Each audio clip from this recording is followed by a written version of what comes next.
Students, today's work of EBS class 4th chapter 7 flowers kingdom. बेटा कल हमने आपको हाफ चैप्टर की रीडिंग कराई थी, आज हम उसके आगे का कंटिन्यू करते हैं। Now your topic is parts of flowers. अब हम फ्लावर्स के पार्ट्स के बारे में पढ़ेंगे। Flowers help plants to reproduce more of their kind. They make new seeds through a process called reproduction. जो फ्लावर्स होते हैं वो प्लांट का सबसे खूबसूरत पार्ट होता है, जो कि उसकी प्लांट्स जो भी काइंड्स होते हैं प्लांट्स के, उसको रिप्रोड्यूस करने में उनकी हेल्प करते हैं।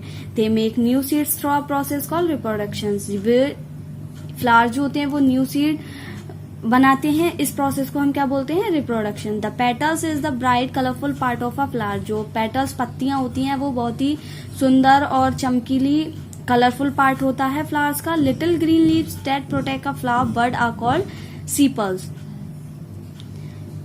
जो लिटिल ग्रीन लीव्स होती हैं फ्लावर्स बर्ड के पास, जो फ्लावर बर्ड होती है उसके पास जो ग्रीन लीव्स होती हैं उसको हम सीपल्स बोलते हैं। स्टेमन is the male part of flower. It is made up of filament and anther. जो स्टेमन होती है वो मेल पार्ट होती है फ्लावर का, जो कि बनाती है filament and anther. Anther produce pollen grains. जो एंथर होता है वो प्रोड्यूस करता है पोलन ग्रेन्स को।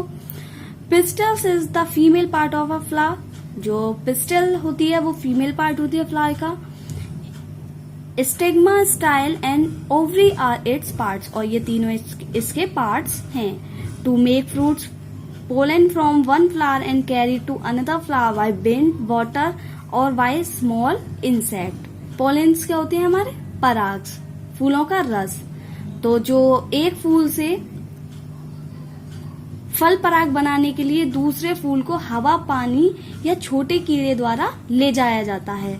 The colourful petals attract insect. जो कलरफुल पत्तियां होती हैं वो इंसेक्ट को अट्रैक्ट करती हैं। These insect collect pollen from the stamen as food. और जो इंसेक्ट होते हैं ये स्टेमन से पोलन को कलेक्ट करते हैं फूड के लिए। Then they transfer this pollen to the pistil to another flower to which they go. और फिर ये इस कलेक्टेड पोलन को पिस्टल में ट्रांसफर करते हैं। This process is called pollination. तो इस प्रोसेस को हम क्या बोलते हैं? Pollination.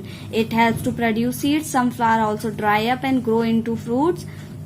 All this continuous while the sepals prevent the petals from falling of. और कुछ जो फ्लावर्स वगैरह जो होते हैं वो सूख जाते हैं और बड़े होकर वो फ्रूट्स बन जाते हैं। Now honey from flowers. Most flowers produce a sweet liquid called nectar that attract insect to the flowers. कुछ फ्लावर्स ऐसे होते हैं जो स्वीट लिक्विड नेक्टर को प्रोड्यूस करते हैं।